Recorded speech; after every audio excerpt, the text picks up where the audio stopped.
Good afternoon, good afternoon, good afternoon, everyone.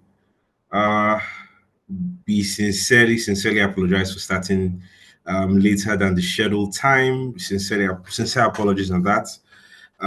Good afternoon. My name is Vika Ogbafo. I'm the programs officer at YORJA, and I'm joining in from Nigeria. Thank you so much for joining us today on this very, very thought-provoking webinar. Please let us know your reactions on the comment sections. We're going to be having a very interesting conversation today. Let us know your reactions. Let us know your thoughts around the conversations that we'll be having today. Let us know where you're joining us from, and we'll be more than happy to give you a shout out. Mr. Usani Odom, thank you so much for joining us. It's a privilege to have you on here. Thank you, Trukudi, for joining us. It's good to have you here. Thank you, Mr. Truka Ndukwe, for joining us. It's great to have you here. Paulette Maboko, thank you so much for joining us. Sarah Ubong Ibanga, thank you so much for joining us. Hi, Truka. Thank you so much to our panelists too. Thank you, Kinwa. Thank you, Angeline. Thank you, Otelemate. Thank you so much for joining us today. We're hopeful that we commence this very quickly. Please let us know where you're joining us from. Let us know where you are joining us from. Okay, so without wasting more time than is necessary, we're going to have a very quick presentation by our very own Kinwa Oben. She's going to be presenting on the symbiosis of climate justice and post-conflict reconstruction. It's always very exciting to see youths come together to have very thought-provoking conversations around tropical issues that affect our daily lives. And I'm hopeful we're able to pick a theme or two from this presentation and just have a very productive conversation thereof. Kinwa Oben, over to you, please.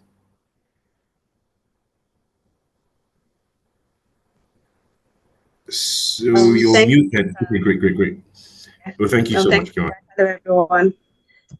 My name is Kinwa. Good afternoon. I'm the research officer for YORJA. And today I will be taking us on an introductory segment, which is going to form the basis of our discussion today during the panel section of the webinar. So let me share my screen with you. So our presentation is, please kindly indicate if you can see my screen, everyone. Yes, I can see your screen. Okay. Our presentation today is going to be on the symbiotic relationship between climate justice and post-conflict reconstruction. So this is going to set the tone. It's going to serve as an introduction to everything that's going to be discussed today. I know that we've been hearing about climate change and climate justice and all those things. This is going to just be a refresher course. So so we are in line with our discussion today. I want to know where everybody's joining from. If you can just comment in the chat box, just tell me where you're joining us from and how you feel about this entire segment. I'm excited to hear from you. Okay, so let's get right into it. This is the outline of what we are going to be discussing today. We are going to we're looking at the basic concepts of climate and climate change, the causes of climate change, the state of climate change globally, climate justice, international agreements, states of global climate justice actions, post-conflict reconstruction, and the role and importance of climate justice in post-conflict reconstruction. Okay, so climate. Climate refers to the long-term patterns of average weather conditions in a specific region of the Earth, typically over a period of 30 years or more. And this should not be confused with the definition of, let's say, weather, because weather is for a short period, but climate is the monitoring and the recording of these patterns over a period of time. And it can be influenced by certain factors like altitude, the latitude, the proximity to water bodies, the ocean currents, the topography of the area. All of this influence its climate. So now climate change. Can anybody just comment whenever you hear about climate change? What is the word that comes to your head? It can just be anything at all, any word that just comes to your head once you hear climate change. Weather. Okay, Chuka said weather. Oh, hi, hi Usani, you're joining from Ethiopia. How's the weather over there? Okay. Hi Ubong, joining from Lagos. Jeremiah says, what comes to your mind is extreme weather event. Paulette said weather region. Okay, cool. Thanks for contributing. So climate change refers to significant long-term changes in the average weather patterns in the Earth's climate or over a region. The causes of climate change, they are divided into two: the natural causes and the anthropogenic or human-related causes of climate change. The natural causes include things like the changes in the sun's density and output, volcanic activity, variations in the Earth's orbit pattern. Volcanic activity can emit gases into the atmosphere, which can affect the climate by reflecting sunlight into space, and in some cases can also contribute to temporary cooling. So it's not always negative whenever there is a volcanic eruption. Variations in the Earth's orbit patterns can also contribute to climate change, but this is over over a period of time. It's not just something that we just see the consequences happening abruptly. However, the human-related causes are the ones that we see the consequences happening over a period of time, over a short period of time, based on the activities that are being involved in. So this include deforestation and land use change. So whenever trees are being cut to be able to use for certain things, it reduces the number of trees available to absorb CO2 in the atmosphere, and this contributes to global warming.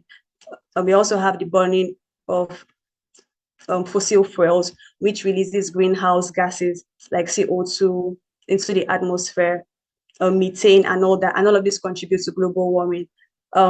We also have the industrialization process through the commercialization and general process of manufacturing, which contributes to the release of CO2 also into the atmosphere, like the manufacturing of fertilizer, plastic, iron and steel production. All those things contribute to climate change.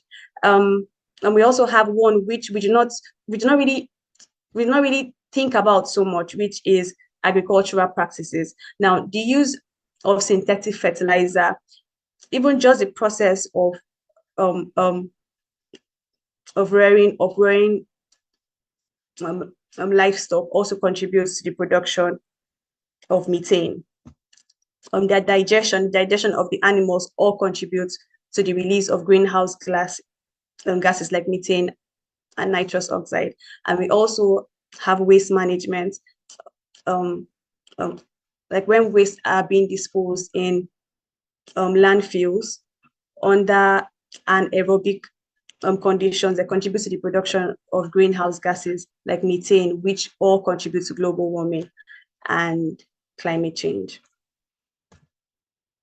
Okay, this is a graph that shows us the current state of climate change over a period of time, from the period of industrialization to 2023, October 2023. That is when this recording was last taken. We can see that there has been a rise in the global temperature, and presently it is over 1.0 degrees Celsius, which is very, very hot right now. And it has been rising consistently over a period of 10 years and more at an alarming rate. So the data from the National Oceanic and Atmospheric Administration and Carbon Brief shows that the present global state of climate change is breaking former records in warmth. So you can also see this also. This is a compilation of analysis from 5 authorities. We tried to take the analysis together to be able to observe if there are any differences, but all of this still points to the fact that the global heat is rising. The global temperature is rising every year. Same as this, and there's another indication that this year has been the highest so far in temperature. We are breaking the records in global warming this year, and it is a serious issue for us. Okay, the first 3 quarters of this year have been exceptionally warm, and as I said earlier, is on track to be the warmest year globally since records began in the mid 1800s. As of October, the global surface temperature has reached 1.34 degrees Celsius, and making it the warmest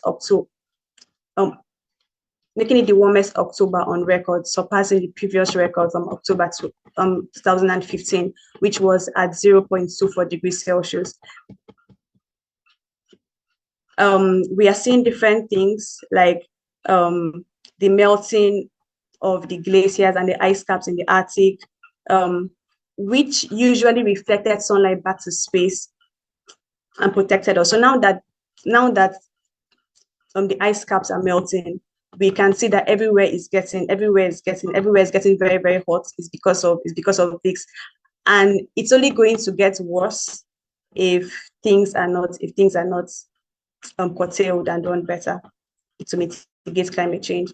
And we're also having increased floods, droughts, frequent wildfires, erratic rainfall, and rising sea levels that are threatening to overtake islands like the Maldives. Both the northern and southern hemisphere have experienced their warmest October at a temperature of 1.92 degrees Celsius.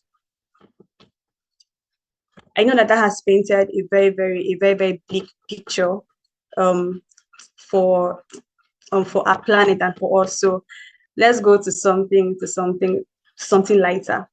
Climate justice. Climate justice is a framework that tackles the moral and societal dimensions of climate change, highlighting the need for impartial treatment of everyone and a balanced sharing of the responsibilities and advantages linked to efforts in mitigating and adapting to climate change. The principles of climate justice include common but differentiated responsibilities and respective capabilities. So this recognizes the historical disparities in greenhouse gas emissions and assigns differentiated responsibilities to countries based on their historical contributions and current capabilities. This principle ensures that the developed countries take a huge chunk of the responsibility of mitigating climate change than the developing countries that do not have the capacity to be able to do so right now, since they are still struggling to meet up with the rest of the world. Equity and fairness, it also calls for fair distribution of the burdens and benefits of climate change mitigation and adaptation. Historical responsibility, it also draws to mind the historical contributions of developed nations to climate change through industrialization and high levels of green gas emission. And it calls for addressing the consequences of this emission by providing support for affected and less developed regions. And we also have participation and inclusion, interconnectedness draws our mind to the fact that climate change can be linked with other issues like poverty, inequality, and human rights. So while we're addressing issues like that of poverty, inequality, and human rights, we also have to work hand in hand with climate justice. International agreements. So far we have had a lot of some agreements globally, and these are the agreements that are of note.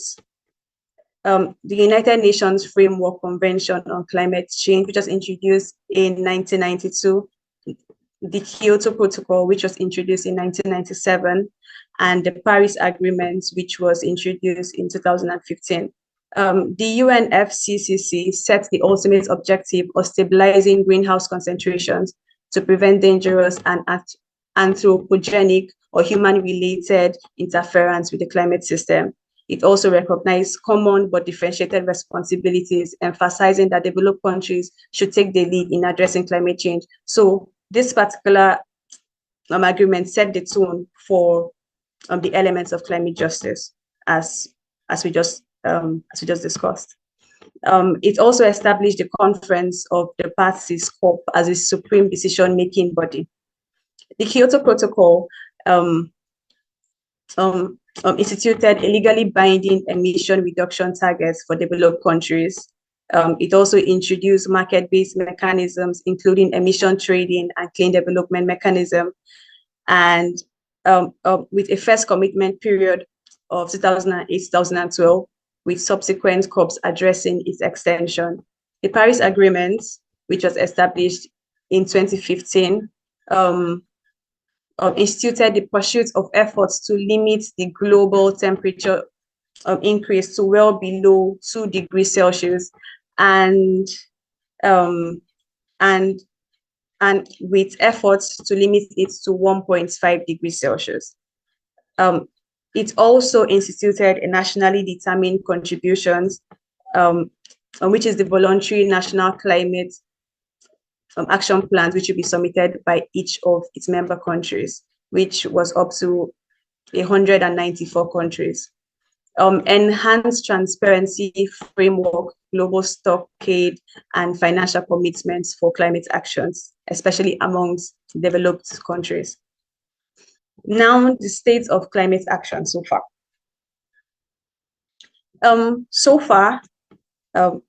Based on the Paris Agreement and the targets for 2030, which include a reduction in the global temperature to below 2 degrees Celsius, an increase in renewable energy share, and a significant reduction in fossil fuel use, an implementation of energy efficiency measures, enhance energy efficiency, an increment in electric vehicle adoption, and a reduction in deforestation and a promotion of afforestation.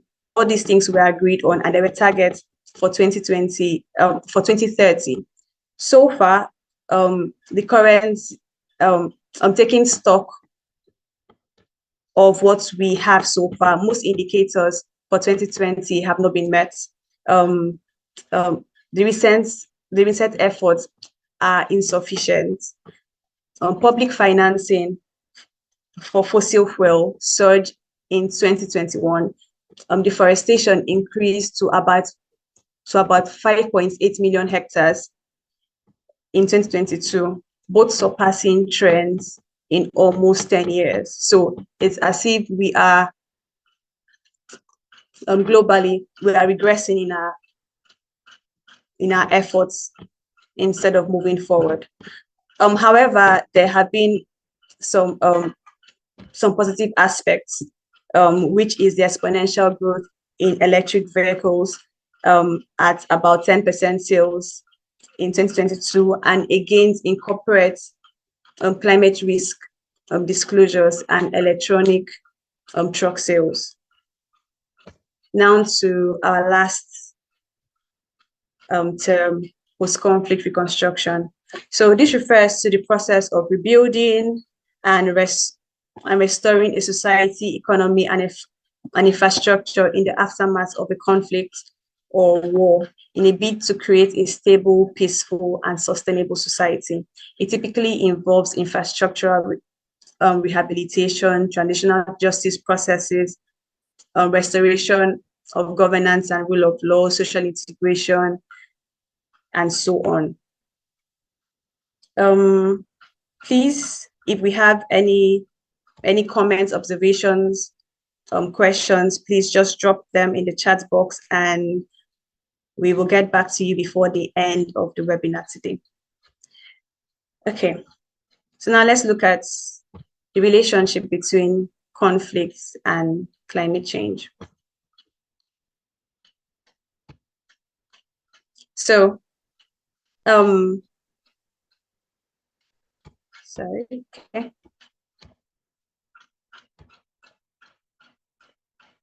Okay, let me just go on. There's some glitch happening here. So the relationship between conflict and climate change,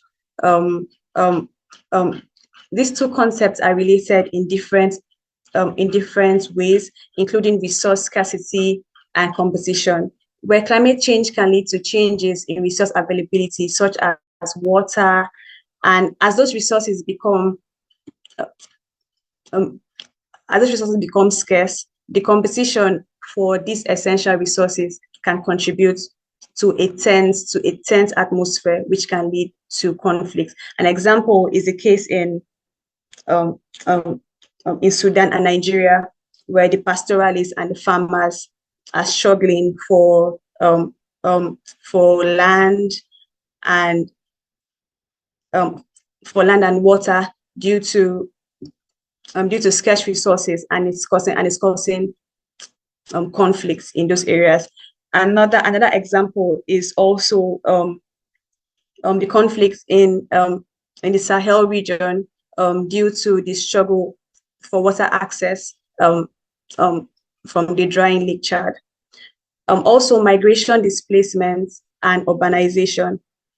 Climate change related disasters like floods, typhoons, and water source shrinkage can all lead to migration to other places, and this onslaught of migration to a particular place, mostly like from the rural to the urban areas, can contribute to a tense atmosphere where the resources are not able to cater to everybody that has moved to this place, thereby contributing to conflict. And this is the case in Somalia, where their prolonged droughts have led to mass migration to urban areas, which has put a strain on their resources and increased tensions between different groups. Another point of relationship between conflicts and climate change is in food insecurity. Now, when there are changes in rain patterns, it can affect agricultural productivity, thereby causing droughts, floods, and other climate-related events, which can lead to crop failures and food shortages, which can also contribute to conflict. This is a case in Ethiopia, where their recurring droughts have been linked to climate change and are led to crop failures and food shortages, and has been a contributing factor to the conflict over resources and land. We also have water scarcity, which is another link between conflict and climate change. So the changes in precipitation patterns and increased evaporation due to higher temperatures can lead to water scarcity, and this competition over water resources can become a source of conflict, as earlier mentioned, the issue in Chad, and also the Nile. The Nile River, which is a vital source for multiple African countries, is under pressure due to changes in the weather patterns, and these disputes over water use and distributions have heightened tensions in that region. This is also the case in South Sudan, which has been grappling with civil war and ethnic tensions, which have further been exacerbated by the droughts and floods in the area. So, since climate change can exacerbate existing vulnerabilities and tensions in post-conflict societies, thereby increasing the risk of renewed violence and hindering reconstruction efforts, it is important to integrate climate justice into peace-building efforts, to be able to prevent further issues and falling apart of peace in these areas. And this can contribute to climate justice by promoting equitable access to resources and fostering sustainable development. Thank you everyone for listening.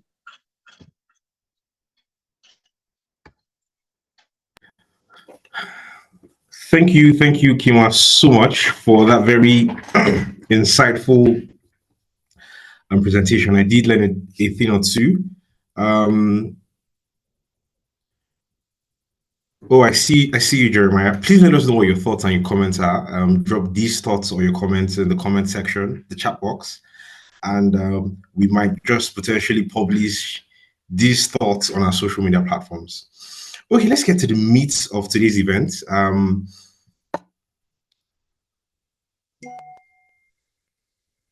Great. Let's get to the meat of today's event. We're going to be having our panel conversation very briefly.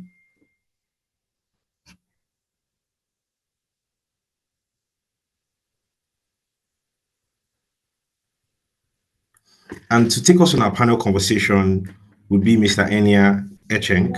He's our director. Enya Echeng is the Deputy Executive Director of YORJA. He oversees the organization's operations, research, communication, and fundraising activities.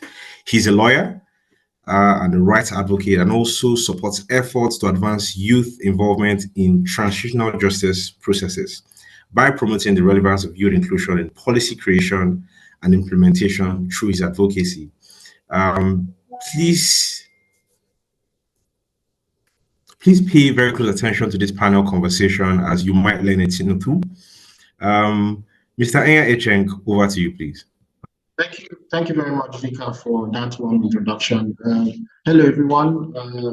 Thank you for joining this conversation today about climate justice and post-conflict development and the way young people can get involved in ensuring a sustainable future for all of us. A bit of an introduction before I get to introduce the panelists for today's conversation. Statistics has shown that the negative impacts of climate change cannot be overlooked anymore. Like Kinwa noted in her presentation a short while ago, we are having two extremes. We're either having very extremely hot weather, or we are having very extremely cold weather. And the impact of this is that it exacerbates already brewing tensions. The Chad Basin is one very clear example.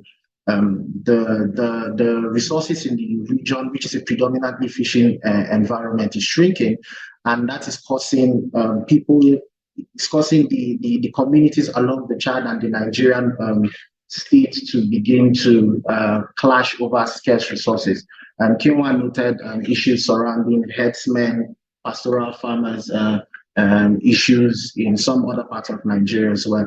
This just goes on to paint the reality that we are faced with. We have to take some action.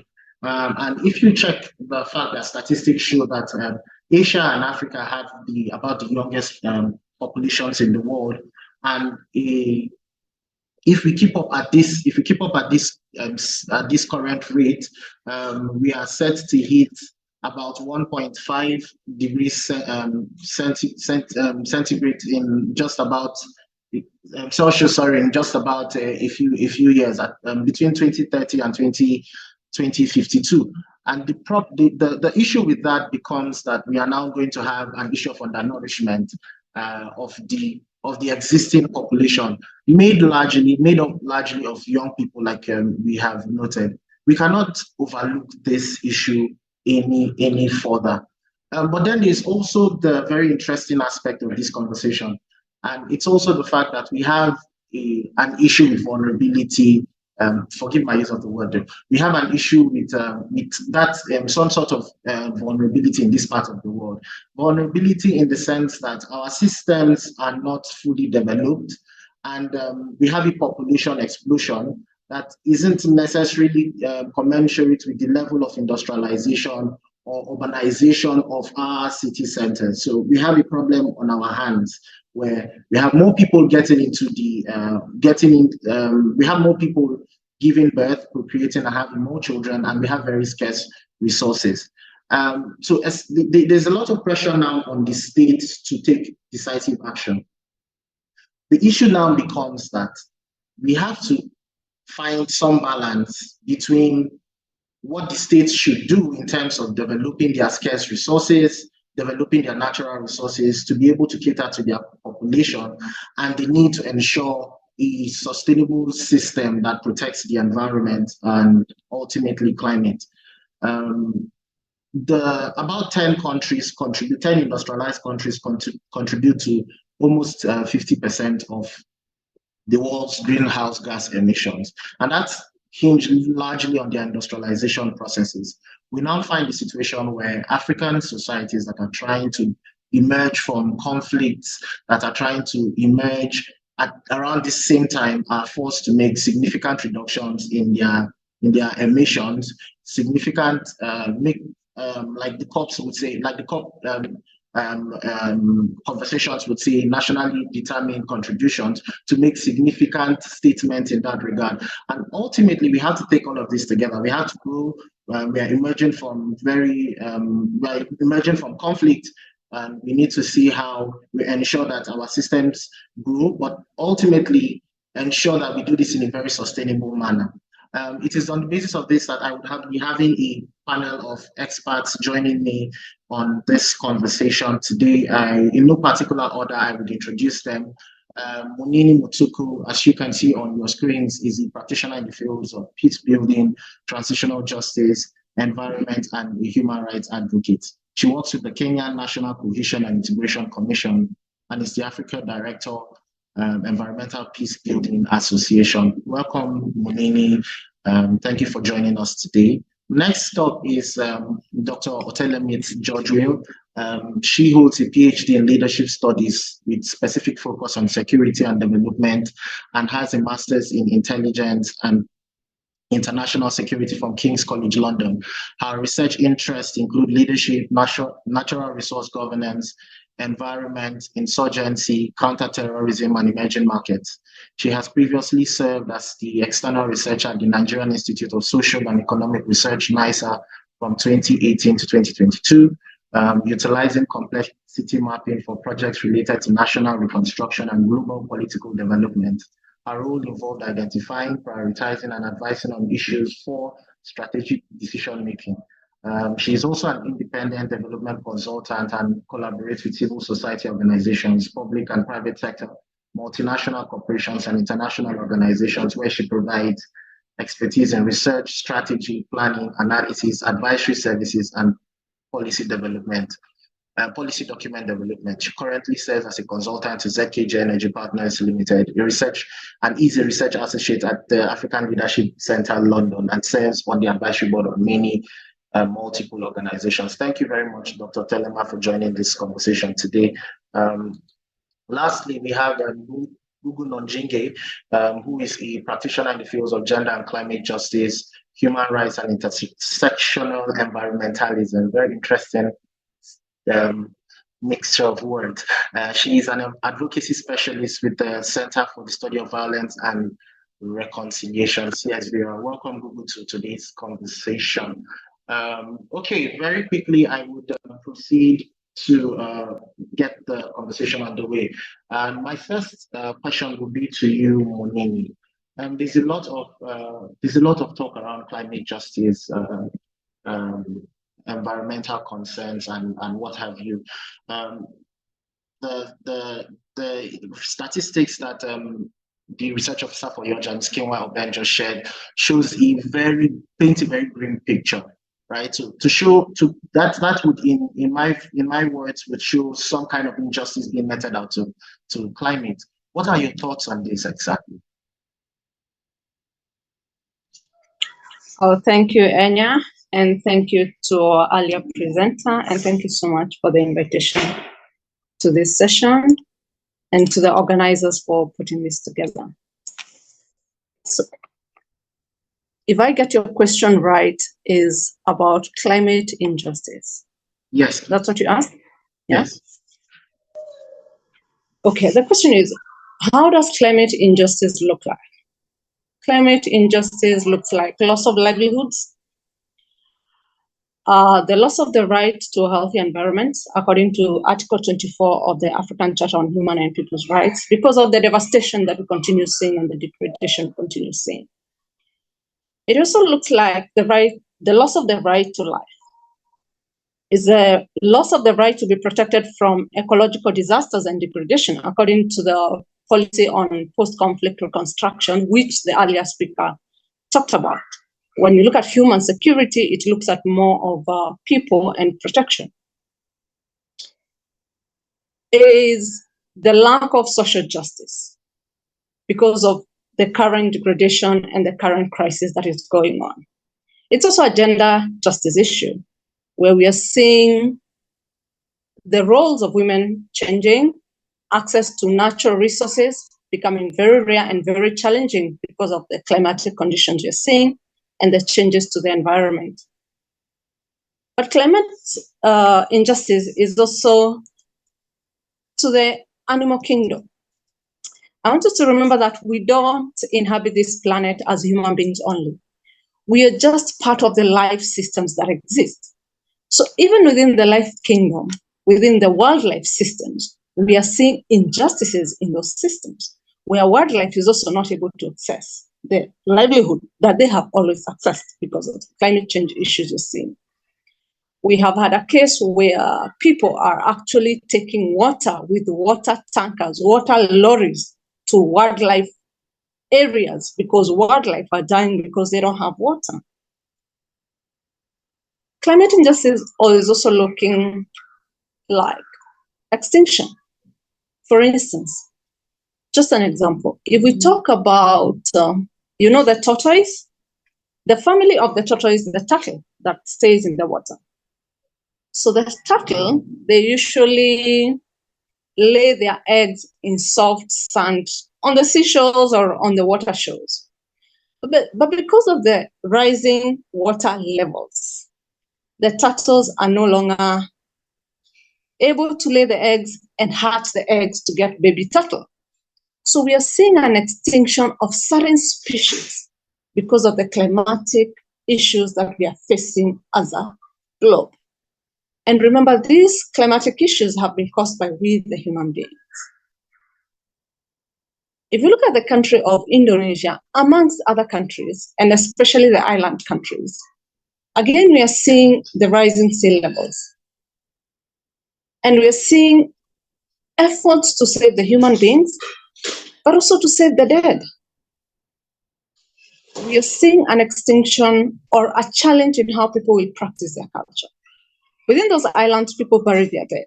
But because of the rising sea levels, we are seeing graves that are being immersed in water and people have to move. And they have to live with the traumatic experience of disconnection from their history, which is their ancestors who are now submerged in waters because there's no land, because the waters are rising. So when we talk about climate justice, it has various forms and it shows in different ways. Culture, as we have talked about, gender issues, social justice issues, but also nature rights and nature issues. And talking about the rising sea levels again, the earlier speaker talked about Lake Chad, which is an interesting case. Because from the 1970s, the lake has been vibrant, but we have been seeing efforts of rehabilitating and remediating that lake because of climatic conditions. But also to add to this conversation and say that climatic injustices or the climatic change you're seeing is also loaded with poor governance, lack of environmental care by the human society, and also the deliberate overuse of the resources that we have as a continent, as communities, and as societies. And so we are seeing that climate injustice, as much as we are talking about climate change, there are other factors that are contributing to this. And we also have intervening factors, like we have talked about the poor governance, where because of poor governance, then climate change creates more injustice. Had we seen climate change and rehabilitated, conserved, restored, and all that, we might see less impact because we have been actively doing something about it. But sometimes in certain areas, because of the neglect of ourselves as a human race and of the governance institutions, then we are really facing it rough because of the gap that we have seen in governance and management. So in a snapshot, the climate injustice is showing up in many ways. But so what is this climate justice we're talking about? It's showing up as the activism that we're seeing, where there is a lot of agitation, growing resistance against environmental damage and degradation. And this is also going to the transitions we are talking about. We are saying green transitions, but green transitions that are coming with green mineral conflict and that are coming loaded with colonial impact, that are coming loaded with colonial extractivism attitudes, and people are agitating against this. It's part of the climate justice discussion. We are seeing a whole lot of discussion about reframing relationships within the life systems. And again, I say we are not the only life system. We are just part of the life systems on planet Earth. But we tend to feel that we are the superior ones, so we tend to do what we like with the planet, but the planet is hitting back. We're also seeing a call for review of systems, production, consumerism, capitalism as part of the climate justice and injustice discussion. Decolonizing power relations between the North and the South. Why is the South always a producer for the luxury of the North? And why is the South always the place of sacrifice in terms of resources and other materials that are needed by the North for the North to progress while the South doesn't. And also for the South to become a dumping site, if you like, a carbon dumping site, or a dumping site for the waste of the West. So the discussion is loaded in assumption. Thank you. Thank you very much, Munini, for highlighting some very key and important elements of it. I will come back to that shortly, but very quickly I'll proceed to Dr. Otelemate. We have a situation on our hands.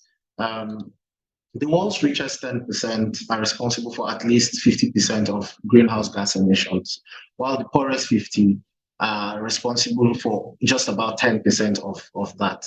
And if you check global statistics, it consistently ranks Africa as contributing the least to greenhouse gas emissions. And these are some of the factors that ultimately would impact climatic conditions. And one of the reasons why Africa ranks so low in our contributions to greenhouse gas emissions is because of the slow pace of industrialization. Connected to some of the other issues that Munini raised in her conversation around governance issues and all those other related things.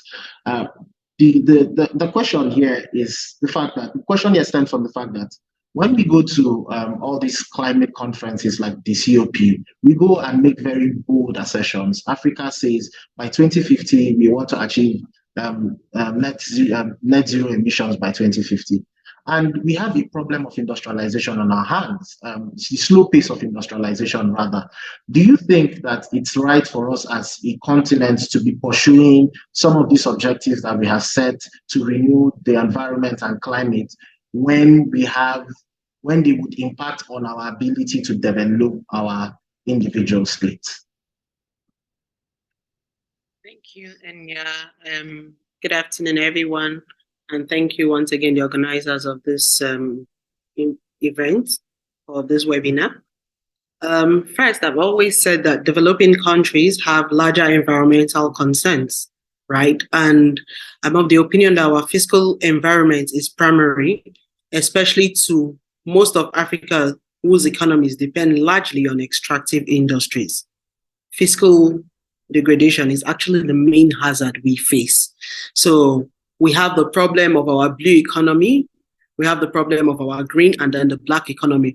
Our problems are beyond climate change and climate justice. However, this is not to say that the impact of climate change does not affect us adversely. Of course it does, right? And it's been the cause of a lot of conflict that happens around this part of the world. I am from a region, the Niger Delta region, that suffers adverse effects of environmental exploitation.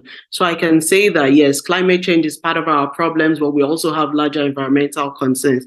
Having said that, the previous speaker, Munini, saying, why does the South always have to bear the burden? I'm paraphrasing what she says, for the development or the luxuries of the North.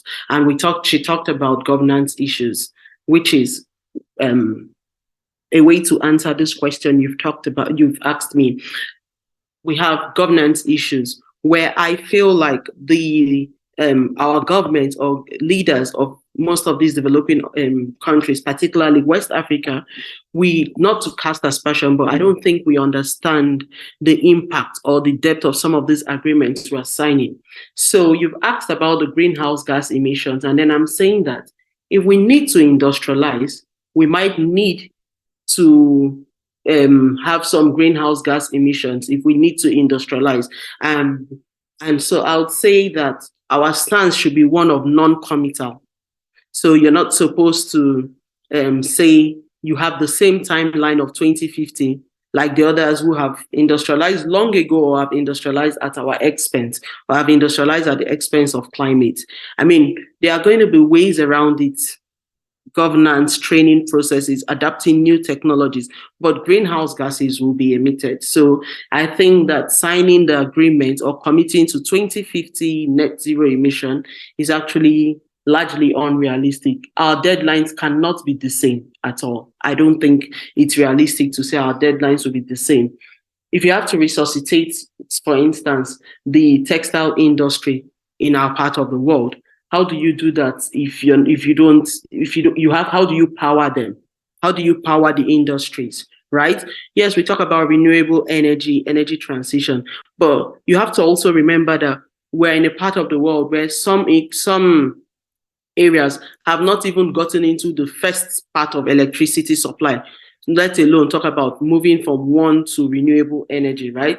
So I would say that what is even our contribution to these greenhouse gas emissions? It's minimal. So why should we have the same deadline to countries like China and the rest of them?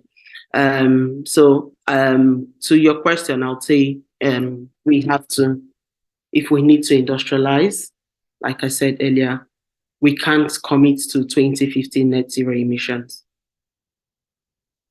Okay. Thank you, Dr. Telema, for that insight. So you argue that if we need to industrialize, we have to work at our own pace. That is duly noted. Hello, Gugu. My question to you is around how how can young people actively contribute to ensuring climate justice?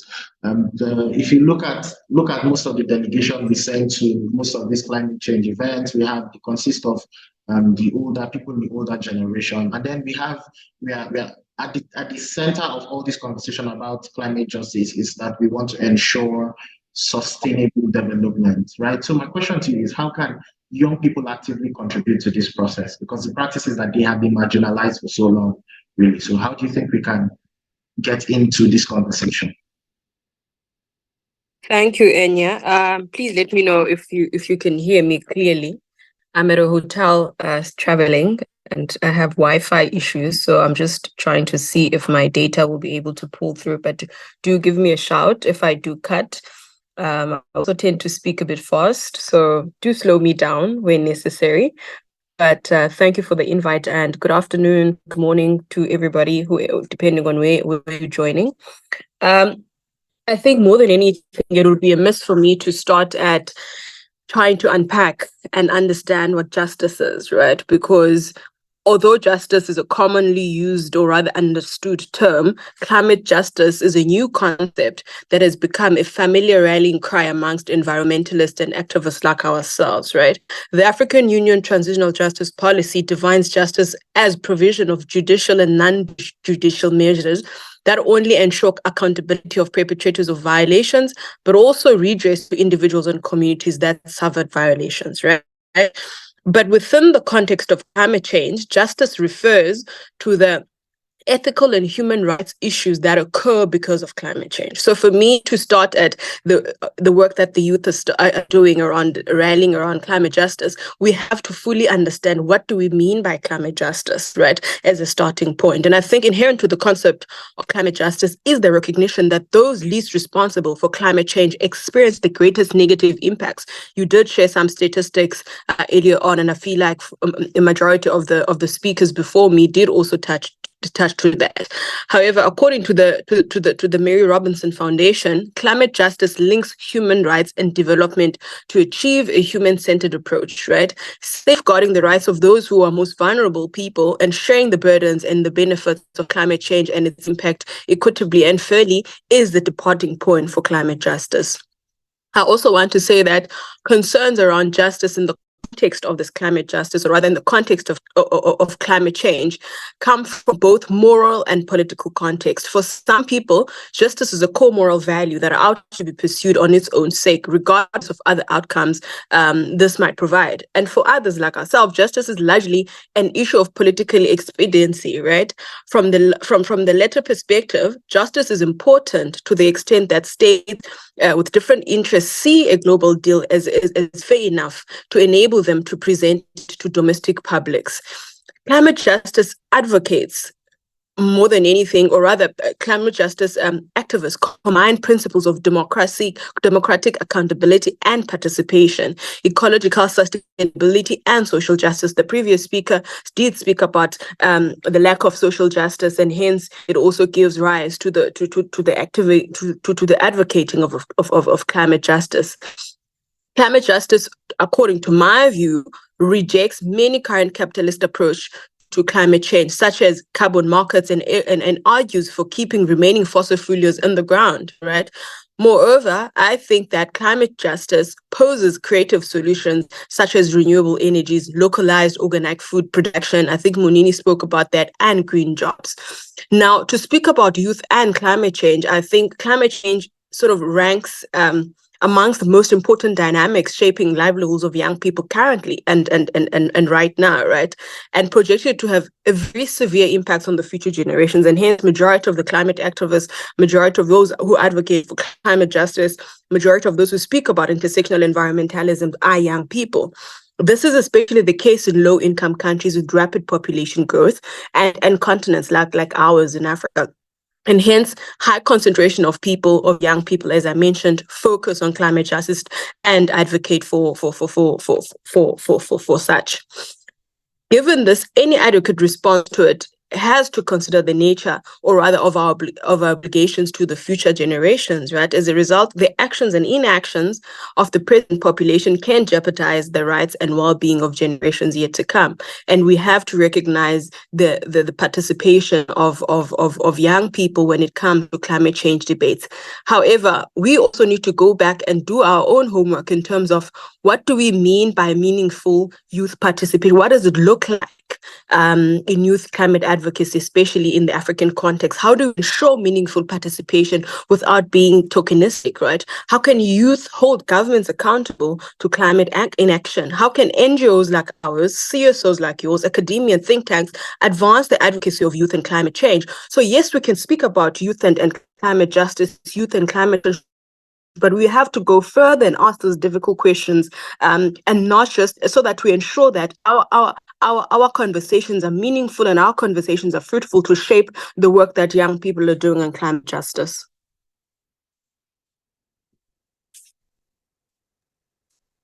Thank you very much, Gugu. That was very, very insightful.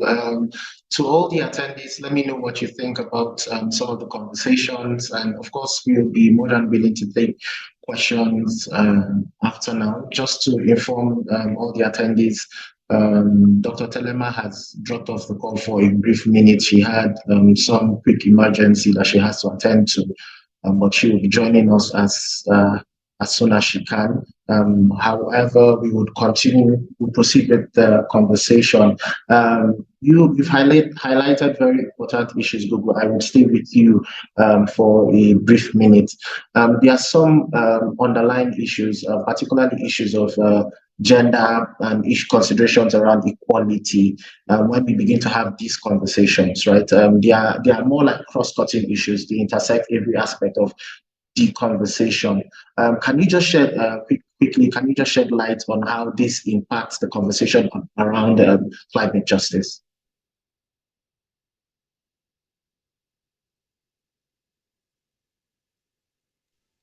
Oh, sorry. Sorry. Is there somebody who's speaking? The question was to Gugu Munini. Oh, okay. Gugu, you can go. Sorry. But also feel free to come in. It's our conversation. Sure.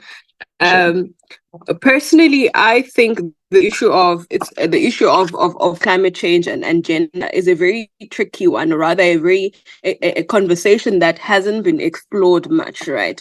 There's different intersectionalities, but I think the gender, climate and security impacts is what we should be focusing on, or rather our energy on, right? The intersection of gender and climate change offers a very valuable perspective of comprehending distinctive sort of influences on human security threats that result from climate change insecurity, that impact men and women, rather different gender identities, really differently, right? It is imperative to acknowledge in our work that the risks associated with climate change are not uniform across all genders, and that should be your departing point, right? And overlooking these impacts of gender on vulnerability, on climate shocks, and adaptability neglects marginalized communities' sort of equitable participation in the mitigation conversation, or rather mitigation interventions and policy making, which will potentially leading to their disempowerment and exclusion, right? So I think for me, from my lens, or rather the way that I've studied it, is that climate change has worsened even gender inequalities in our continent. And there is various research that also underscores the resilience of women in the face of climate and security challenges. But much more work should be done, especially around, if we are going to talk about mitigation, we are going to be talking about adaptation as well, and that neglect these. Thank you, Gugu. And Okay, Munini, you can respond just to to add to what Gugu has said, it's sorry, Munini, just a second. So you can can respond to take off the conversation from that point. But I would also want to just ask you my next question. Do you agree that Africa should be industrialized at its own pace, just like Dr. Otelemate highlighted before she dropped off the call? So I would like for you to take all of it together. okay, thank you. Allow me to add to what Gugu has said, and it's a question of inclusion. And it's not only physical inclusion, but it's also cognitive justice. Cognitive justice respects that two opinions can exist on the same table. And what happens is that when women started talking about climate change many years ago, or the changes that are going in their environment many years ago, probably people did not listen. Why? Because it's women who are saying it. Women access natural resources from the grounds. They're the ones who go to the farms. They're the ones who access medicine from the forest. So when they see changes and they're talking about it, we don't take them seriously because they're women. If it was men who were talking about it, probably someone would look at it and say, oh, what did the men say? Okay, maybe that needs to come to the table of elders. So it's a question of inclusion, and including voices and including narratives, knowledges, and also including experiences that are gender specific. Another issue is about power dynamics. Again, who has the power to access what resource? Who has the power to make certain decisions? Who has the aspect? It's also a power again. Where is the power shifting to, and where is the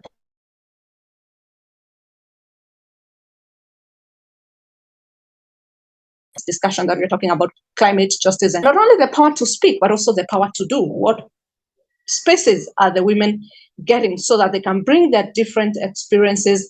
And different doesn't mean bad. It just means diversity. It means enriching the practice or the discussion or the knowledge that comes to the table.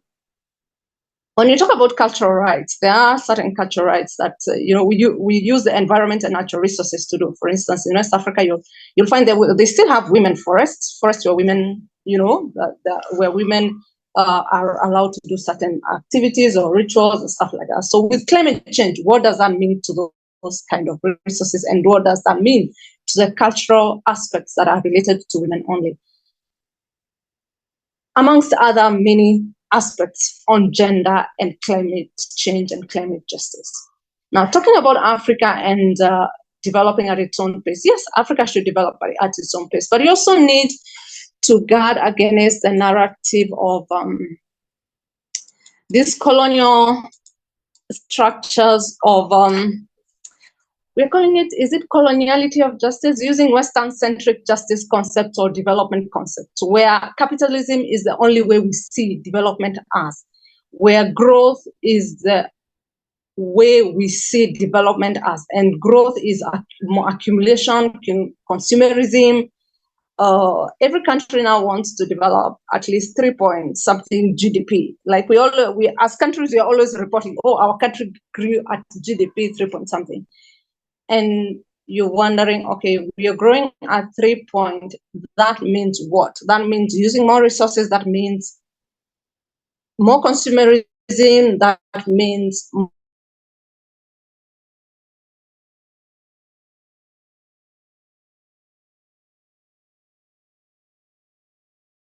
what does this growth mean? What does this development mean? Do we have to develop to be like the European countries? Is that what development is?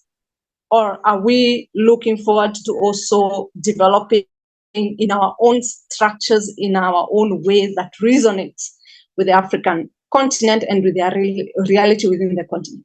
And I'm not saying that we should not do what others are doing. No, I'm just saying, for instance, if we talk about mining, we have seen the colonial extractivism attitude of the mining sector, really. The question is, do we as a continent, if we started our own mining industries to access our own resources, would we use the same attitude towards extractivism of our natural resources? Are we going to include an environmental ethic? Because as our African community, let me generalize, we have always had an ethic towards the environment. We have always had a relationship towards the environment, at least before colonialism, where we had this, the environment was seen to be related to our God, and our God is related to us. So the way you access the resources were not to feed international markets, it was for the use of the society and yourself. So you could not access more than what you needed. You needed to access what you needed. And, there was a certain ethic in how we did certain things. I'm not saying that there was no waste. I'm not saying that there was no destruction and stuff, but it was controlled, and there was some controls and punishments towards degradation and things like that. So there was a consciousness towards the relationship that we had with the environment. So the question is, as we say, we want to do it in our own pace, what is the model we want to use? Do we just want to copy and paste? Is that what we want to do? Thank you. Thank you very much, Munini, for that insight. It's very, very, very expository.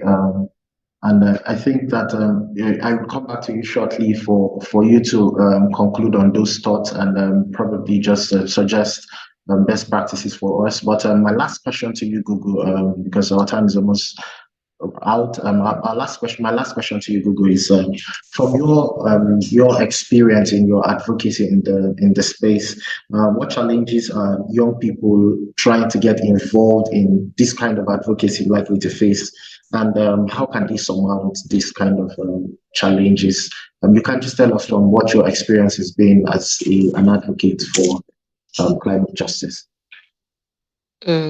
Thank you so much. That's such an interesting question, and obviously one that I didn't think about.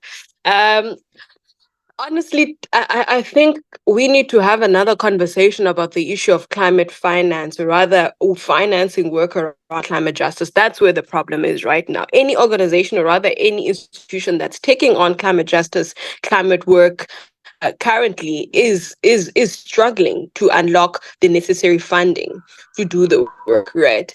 Personally, I also feel like we have a population of people that do not understand or even know what climate change is. And I think that's where it needs to begin. We need to inform, we need to be able to train our people within these communities to understand what is climate change, what are its causes, and also how to adapt to it, right? And I think that would be a great departing point, because if we do not have a population of people that do not understand or even grasp what climate change is, then we won't be doing any the work that we'll be doing really will not go anywhere. I want to quickly look at this Afrobarometer data that was released.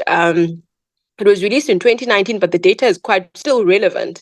That looks at climate literacy in the continent, and one of the most interesting data for me was how the data collected by Afrobarometer shows that almost 6 in 10 Africans in the continent have heard of climate change only, right? Including more than two-thirds in Mauritius, in Malawi, Uganda, South Africa, only being 41%, right? That is not a good statistics, in a sense that it shows that only as you disaggregate the data furthermore, that only about 1 in 4 Africans, that 28%, that are fully climate literate. That is, they have heard of climate change, they understand it to have negative consequences, and they recognize it being caused at least as part of by human activity, or rather what humans are doing. But the 28% is a problem, right? If we only have about 1 in 4 Africans, 28% is about 3 in 10 people on the continent who fully grasp and understand what climate change is, who are fully climate literate. So that is a departing point, increasing climate literacy and ensuring that we have a population that fully understands and grasps what is it that we're dealing with. Thank you very much, Gugu. That is something that we would take and seek to explore further. Increasing climate literacy is something that we seek to do through our platforms. We hope that all young people attending this conversation explore the issues further, continually look for ways to engage with their audience, and hopefully we can catalyze the development we want to see. My last question to you, Munini, is this. I would like for you to highlight best practices you can use to, this is some sort of advice to young people, to policy directors, to government. What best practices can we use to catalyze development, bearing in mind these climate injustices, and ensuring that we industrialize and develop in a very sustainable? What are your thoughts on that, please? Thank you. Well, before I answer your question, allow me to get to a question that has been sent in, that the climate issue is not a gender issue. And I want to, it's not a women issue or something, but I want to, for instance, Wangari Maathai. When Wangari Maathai started working with the Green Movement, the organization she formed, she started working with women. And one of the things she says is that the women came back complaining because they're the ones who fetch water for family use. So they came back and saying, this stream is changing. Why are we getting less water? It's the women who are complaining. It's not that it doesn't affect the men, but the question is who is at the front line in certain areas of accessing certain resources. In my community, it's the women, because we go fetching water. So we are the ones at the front line in water access. But when you go to other areas in terms of accessing hardwood or other resources within the environment, men are at the front line. So if there's a change with the hardwoods in the forest, I will not tell because I don't go axing wood. It's just not the thing I will do. But my man might be at the front line on that level. So he will be able to realize that fast. But are we all affected? Yes, all of us are affected. We agree with my friend, my colleague Eugene. You asked what is the role of the youth and what advice would we give? First of all, is to ask and deal with the difficult questions. When we talk about this climate injustice, climate justice, green transitions, there are difficult questions the youth need to ask. And the question is, who is on transition here? When we talk about transitioning to green, who is transitioning? Whose critical minerals are we talking about? We are talking about critical minerals for transition. We're talking about green minerals. But whose critical are they? We need to ask those hard questions so that we can understand where we position and where we need to position. The last time I checked, when we talked about uranium, with the crisis going on, that was going on in Niger, you remember the coup and the demand that French should pay for the full cost of the uranium? The issue of access to natural resources in West Africa. And uranium is used for the nuclear reactors to produce electricity. The last time I checked, in Africa, we only have one country, that is South Africa, that's actually using that to generate electricity. The rest are Belgium, Netherlands, Germany, no. So whose critical minerals are this? And how are we positioning in this space and in this discussion? Let us not be people who just push a discussion because it's being pushed. We also need to understand that there are realities from different societies, and these things are context specific. So you will find, because we have access to the media, we are able to talk loudly about our reality. If I talk loudly about our reality in Kenya and my media is accessible to Tanzania, Tanzania may pick up my narrative. The youth in Tanzania will pick up my narrative, but it's not their reality. So what is their reality? Can we bring the voice of their reality that is context specific to the table? Let's not be copy and paste narratives of other people's narratives. What is our reality? And also the question of we need to be foresighted as young people. This is your continent, it's your planet, it's your life. You're the people who belong here, assuming the older ones, of course, they will not live 50 years more than you're assuming. So the question is, how are you going to create those steps? Let's not be young people who sit back and let other people move the narratives for us. We need to be people who step forward and say, we are going to sit on this table. Don't always be invited to a table. Choose the table as well.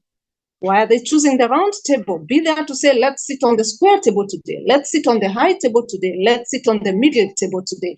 Be a chooser of the table where you're going to sit. And that means be part of the people who set the agenda on the table.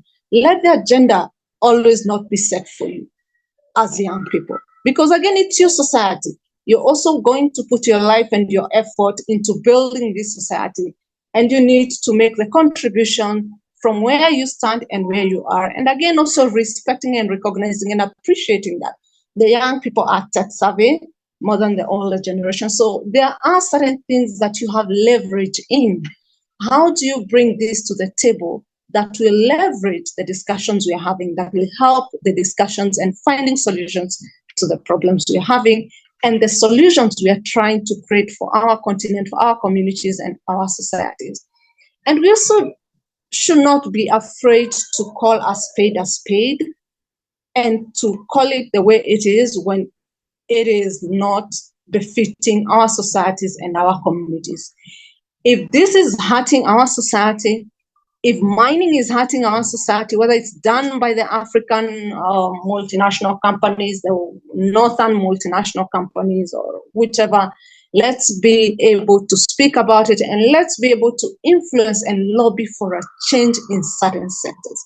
And it's not only the mining sector, it's also the production sector, the manufacturing sector that has to produce materials that only last for so long. Why does my phone last for 3 years? Every 3 years, I know I'm buying a phone because this one is collapsing. Why is it so? This phone can actually last 10 years, but there are systems that are set into place to make sure it only lasts 3 years so that I'm buying the next one. It's consumerism. It's an economy that runs like that, and it's structured in a certain way. And it's the young people who come into the table who need to ask the difficult questions, and who need to also find the solutions to some of these structures that are oppressive, that are created to ensure that we are always consuming or always spending our resources in a certain way, other than in another way that would be more beneficial for the societies and the continent that we live in. Thank you. Thank you very much, Munini, for that insight. It's time for us to take decisive action as young people, to take our future in our hands in positive light. We need to join the conversation about ongoings in the world, particularly as it relates to climate justice. And like you have said, we need to sell our own narratives. I don't know if there are any questions that the participants have, and I see some conversation going on in the chat box. Is there any question that some participants have? You can just raise up your hands, and I'll give you the permission to speak. We have very few minutes to take questions, but it's something I want you to react to while we are waiting. Okay, I see one hand, so I'll just proceed right to it. Yes, Mr. Osani, I see your hand is up. You can speak. You've been granted permission to speak. So kindly unmute yourself. Yes, I just did. Thank you very much, Enya. Thank you, YORJA. Thank you to all the speakers. And I think from the African Union, we commend you guys for especially this webinar. First, because of the timeliness of the issues raised in this discussion, and second, again, because of the importance of the issues discussed here. Mine is just a kind of contribution, especially to what the very first speaker, that would be Kinwa, right, about the climate change, the impacts of climate change and its implication on food security transnational conflict or conflict without borders, and especially to vulnerable societies or regions on the African continent. She has mentioned the Sahel region. You've also mentioned, Enya yourself has mentioned the basin. What is it called now? The Lake Chad Basin, and the scramble for the resources around this. There is something that we are taking from this conversation, which is very conspicuously missing from the African Union transitional justice policy. And that is the fact that the policy sadly did not contemplate the impact of climate change as one of the causes or escalators of conflict on the continent. And of course, it's also impact on human rights, food security, and all of those things. All right. But I would also want to draw our attention to some of the principles that are embedded in the African Union Transitional Justice Policy. Of course, it was intended to be a living document whose principles can be adapted as the case may be to very specific new trends in conflict and peace buildings that were probably not contemplated in the document itself. So my final analysis is that, yes, it is very important that young people should join the conversation. And one of those ways we join this conversation is by attending events like this, by organizing events like this. I would want to suggest that, can we please have a policy document, policy brief that would be like from the outcome of this webinar, would contain specific recommendations and the point of intervention by young people and specific roles that young people might play in climate justice on the continent, with specific focus, so far as I'm concerned, on the impact of climate change on conflicts on the continent and how it affects young people, how it affects the future, how it affects the food security and all of that. That is basically my intervention. I would like to once again thank you guys very much for this wonderful job. Well done. Thank you very much, Mr. Osani. Your insights are always very valuable to us. Thank you for your comment, and we have taken note of your contribution on the fact that we should document most of these conversations on highlighting young people's perspectives in ongoing conversations around climate justice. To my esteemed panelists, thank you very much for taking out time to join this conversation and illuminate our minds on what we can do better, highlighting some of the challenges that exist and profiling some solution on the way forward to ensure, all in a bid to ensure sustainable development of our continent. Thank you very much, Munini, for your insight. We are very, on behalf of YORJA, we're very grateful. Thank you very much, Gugu. And thankfully, the internet was able to serve us through the duration of your presentation. Thank you very much. And to Dr. Otelemate and Accenture, thank you very much for joining this call and sharing your insight. And to every other member of the, or every other participant on the call, thank you very much. We are really grateful. I would yield the floor to Vika to continue to the rest of this webinar. Thank you. Over to you, Vika. Thank you so much, Enya. Thank you. That was a very, very, very insightful and thought-provoking conversation. I did learn a lot, and I see we have some very interesting, comments in the chat box. And true to it, would have a number of these comments being posted on our social media pages. Well, I'm pleased to announce that we've come to the end of today's webinar, and for the closing remark, would have our very own Angeline Arbor give us the closing remark. Angeline. Hi, Angeline. Can you hear me? Yes, I can. Thank you, Vika. Okay, great. Over to you. Wow. What a conversation. I'm feeling quite enlightened, enriched, after today's conversation, and wow, I lack words. So, but first of all, I would like to express my most profound gratitude for the opportunity to give these closing remarks for this enlightening webinar, and to also thank everyone for staying with us throughout the webinar. So the conversation we've had today is quite timely and appropriate, as Usani mentioned, because this just comes ahead of the COP28 that is supposed to take place in the UAE. So as we conclude this webinar on climate justice and post-conflict development in Africa, I'm reminded of the immense power and potential that lie within the hands of the youth. So today we have delved into the crucial intersection of these two pivotal realms, and the energy, the enthusiasm exhibited by our young participants and speakers alike have been truly uplifting. So the narratives shared and the insights that have been provided clearly underscore the fact that young people are not just the leaders of tomorrow, but we are the change makers of today. So let us carry forward the spirit of collaboration and empowerment ignited here today.